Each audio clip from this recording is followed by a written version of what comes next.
Aloha, good morning. Happy Aloha Monday. Welcome you guys to another episode of Healing with Pumehana, where we talk about super vulnerable and emotional life experiences, and we unpack them for the sake of moving through them and moving through them a lot quicker. Initially, I wanted to do this because a lot of times when we're in that highly elevated state, oftentimes no matter how enlightened we are or how much we love mindset or how much work we've done, there still is that, reactionary period where our blood is bubbling and boiling, and it's just response, right? And I talked about this in the last episode of just stimulus response. And I was talking about this with my coach last week, and she's like, hey, I've been seeing what you're doing and I think it's great and this and that. And I was unpacking it with her a little bit, or just being super vulnerable and kind of giving light and giving voice to the doubt that was coming in my mind, in my head.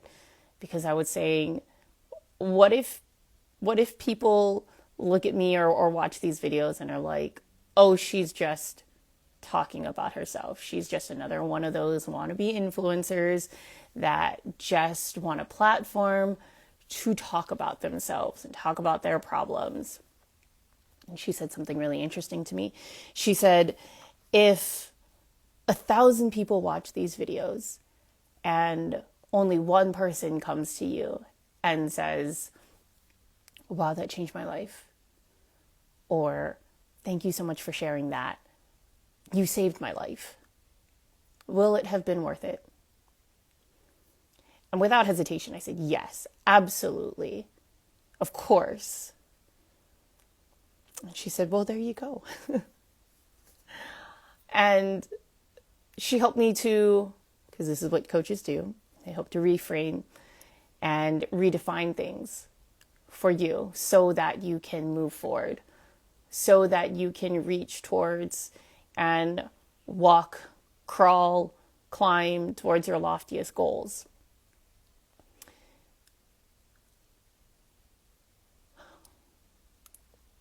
And she helped me to realize that it is through my vulnerability and authenticity, the purpose for these lives and the purpose for these videos is so that you can, one, see it modeled for yourself.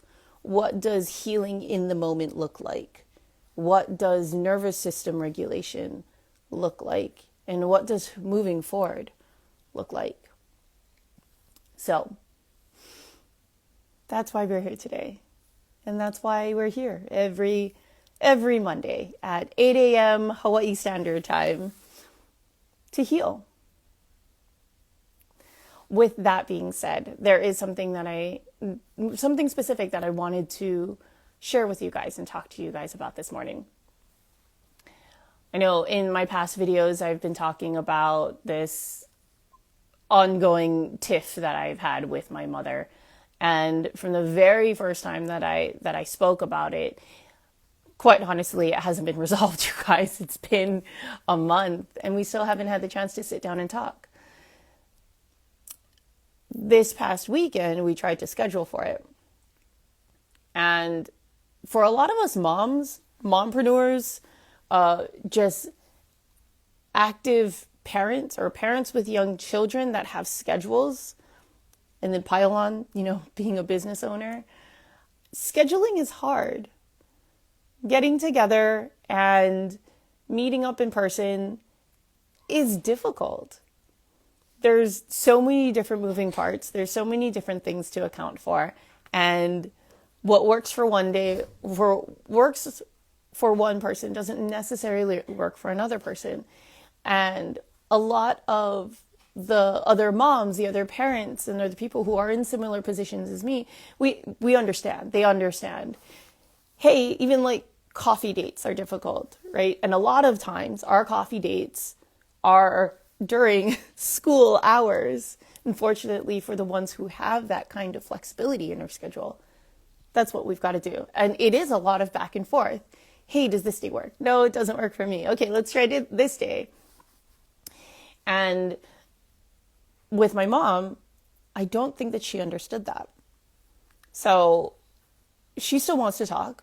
She was finally in a place where she was ready to talk. And I was like, okay, great. She's like, how about tomorrow? I was like, awesome. I was like, you call me or I call you? Which I'm so glad that I made that clarification. And sometimes it sounds really, really silly. And it felt a little silly to ask such a simple, almost stupid question. But I'm so glad that I did. And sometimes we need to do that. It's actually, again, what coaches do. Is sometimes we ask really obvious questions. And she said, in person. I was like, okay, that changes things. Because schedules, right? My husband's a business owner too. He had to work. And there was so much back and forth and back and forth. But even before that, actually, and this is what I wanted to talk to you guys about. I was reflecting and just kind of bouncing some ideas off of my husband, because I knew that I needed to get into the mental and emotional state, or a specific mental and emotional state, before I had this conversation and while in this conversation. And I started asking myself some questions. First and foremost,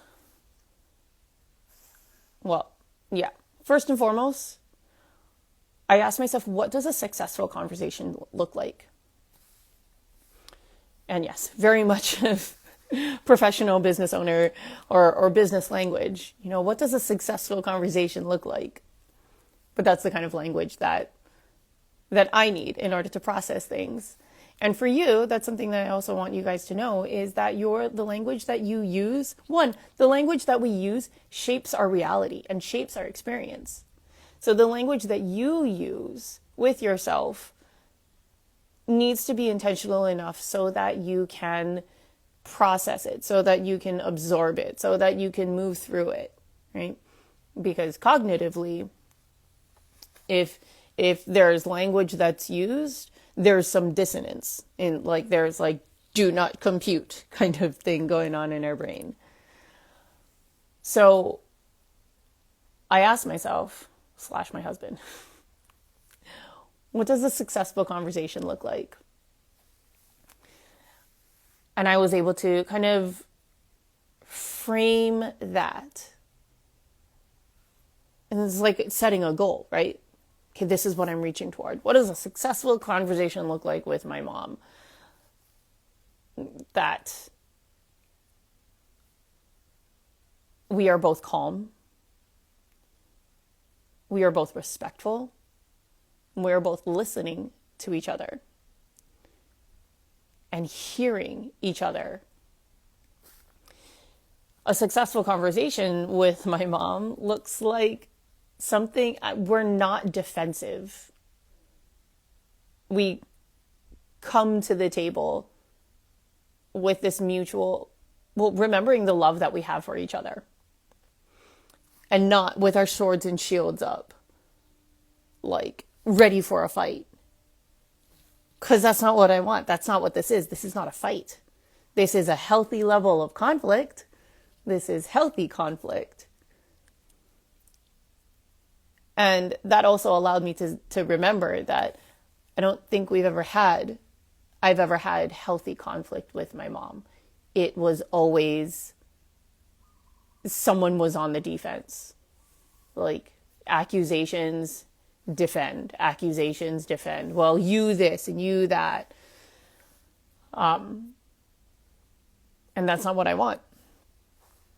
Now, conversely, I also had to say, what would an unsuccessful conversation look like? And for me, an unsuccessful conversation would be one in which I felt that I wasn't heard, that she did not see me or hear me and what I was saying. That in itself, and I was able to kind of, what's the word? Distill that even more. From my mother, for a woman, specifically for a daughter, the relationship that you have with your mother is so, I don't want to say it's fragile. For some people, it's fragile. It's so special and so intimate. For me specifically, and I'm not sure if other women have this kind of relationship or yearn for this kind of relationship with their mother, or have that kind of, especially for daughters who are now mothers. They see their mom in a new light. And they're looking at things from so many different perspectives. And then there's a lot of questioning going on, right? So for me, I was able to distill that not only within this conversation, I want to be seen, heard, acknowledged, and validated. I also want to model and exemplify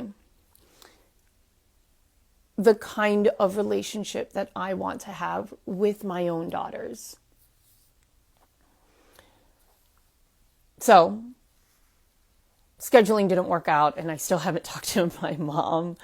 And then going back with the back and forth, the last thing that she said to me, because our schedules weren't working out, she's like, "Sister, you need to pray on this."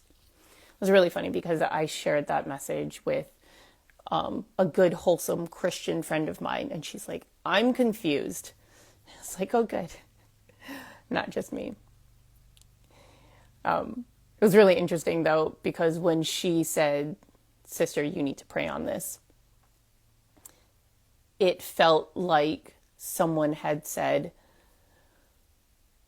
you need to go to therapy because you need to fix yourself because I can't handle you, or something like that. That was my initial response. So,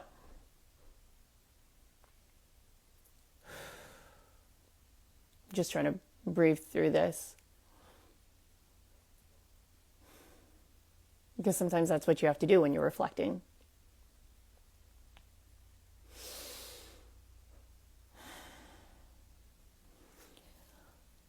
I haven't come to a resolution with her just yet. And I don't know what that's going to look like. I know what I want it to look like. And that's also something that I want, a tool that I want you guys to be able to bring to your conflicts, to bring to your blocks and areas in life in which you feel stuck.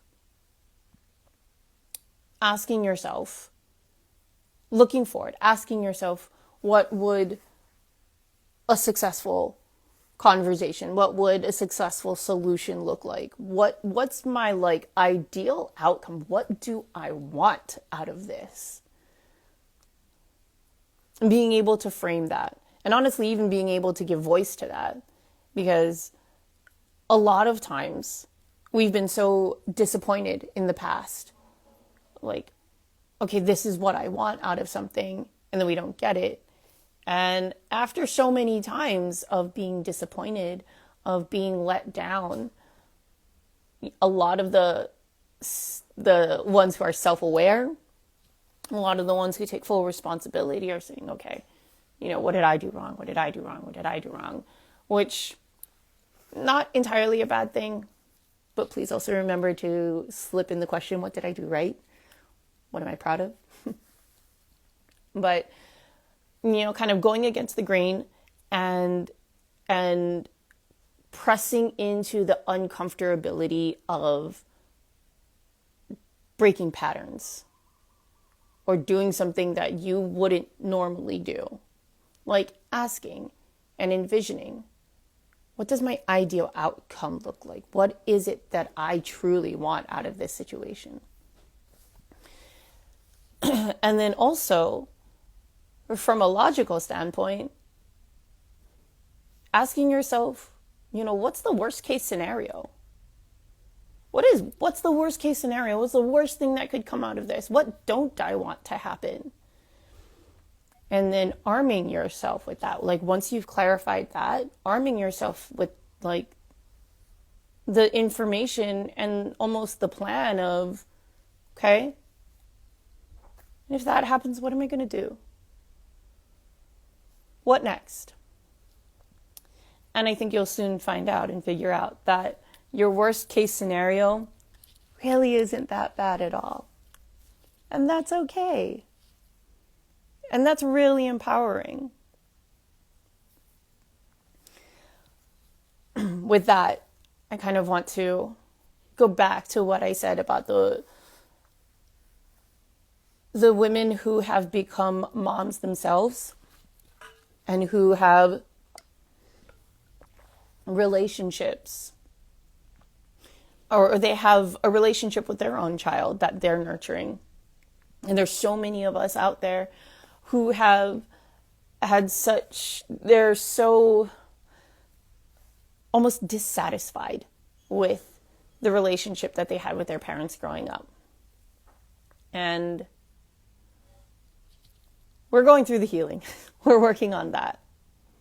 But again, we're breaking patterns, right?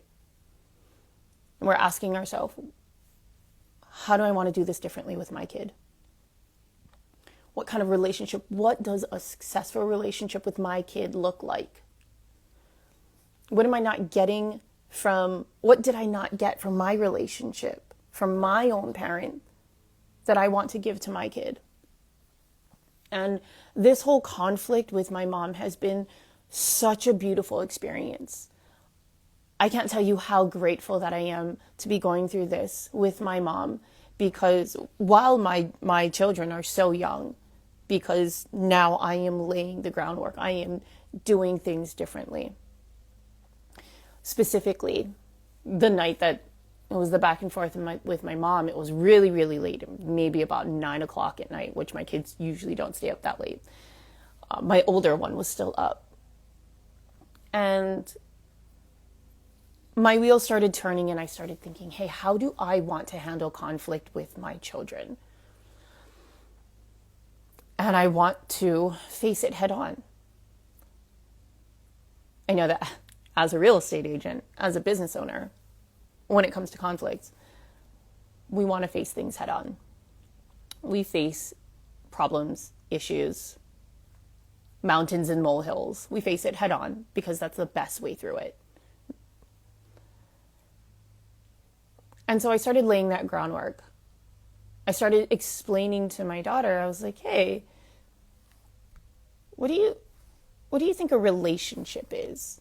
And I went all the way down to just like brass tacks of, hey, what's a relationship? It was really interesting because she said it's when, and shout out to Tolerance, she's like, when a man and a woman, or a woman and a woman, or a man and a man live together, or they have a family, or like that. And I was like, oh, that's really interesting.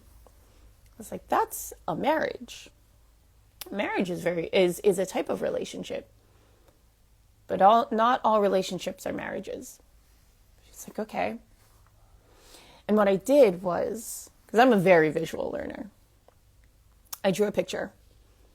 I drew a cliff on one side with one person standing on it, and a cliff on the other side with another person standing on it. And I drew a bridge between those two cliffs. And I said, a relationship is simply a connection between one person and another. It's a bridge. And even I was a little impressed with myself. But I drew that bridge. And I illustrated that. And I said, relationships take work. Because sometimes the things that people do and the things that people say, it can either build the relationship and strengthen the bridge, or it can create cracks, and it can cause it to fall. And ultimately, it might even collapse if we don't take care of that bridge. I also explained that a bridge goes both ways. And there's multiple ways that the two people can come together and connect. They can meet halfway. One person can come all the way to the other side of the bridge, and the same on the other side. One person can stay there, and the other person can come all the way back, or come all the way to their side. And I said the way that we build and strengthen that bridge is through love, and to help the other person feel love. And the cracks come from the different ways that the other person doesn't feel loved. And it was a very simple, very beautiful conversation of, hey, what are some things that mommy does that makes Lily not feel loved? Or actually, I think I started off by asking, what are the things that mommy does that make you feel loved? And she said such wonderful things, obviously, cuddles and kisses. She says, when I boop her nose, it makes her feel loved. When I spend time with her, when I draw with her and play with her. And then I asked her, what are some of the things that mommy does that doesn't make Lily feel loved? Yelling. See, now I can't remember all of them. But I know yelling was one of them. And to have that kind of clarification, it was so powerful, right? Because now it's on my radar. Now I know specifically what I do that breaks down that bridge, that chips away at that connection that I have with my daughter in this relationship. This bridge is really, really important to me. Arguably one of the most important relationships ever that I will ever have. And I also know, I know now that when she sneezes and I don't say bless you, that puts a little crack in her bridge. And I'm going to be mindful of that because, again, the maintenance of this bridge is incredibly important to me. It is one of my top priorities in life. And I want to express that or share that with you guys. Think of the relationships that you have as bridges. And decide which bridges take priority. And what do you need to do? What can we do to help build those bridges? Maintain them, repair them. What questions do we need to ask? And even just having the vulnerability enough to say, hey, you're really, really important to me, and our relationship is really important to me. What are some of the things that I do that puts cracks in our bridges, or puts a crack in our bridge that makes you feel unloved by me, unimportant? And here is the important part, is grounding yourself and being able to hear what they have to say. It's gonna suck. It's not gonna feel good. But when you make somebody else not feel good too, and this relationship, this bridge and connection is important, then you're willing to go through the hard stuff. You're willing to embrace the suck. And let me tell you something, it sucked. It sucked to hear. oh, mommy, you do this. And I knew, I knew some of the things that she told me, and it's like, yeah. And to apologize.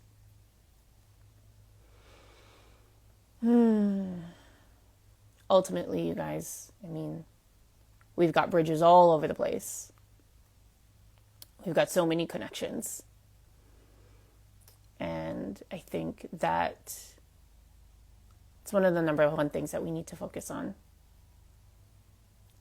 I also kind of threw her mind for a loop too. It was either yesterday or I think it was yesterday. Because I was like, hey, Lily, remember how I was talking to you about the bridges, the connections and bridges? We also have a bridge for ourselves in which Lily is standing on one side and Lily is also standing on the other. And there is a bridge between yourself.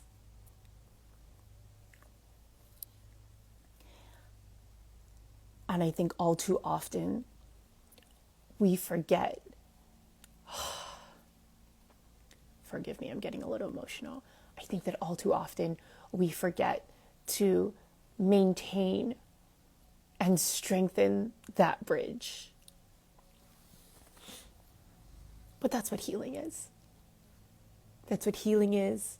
That is what self-love is and self-discovery is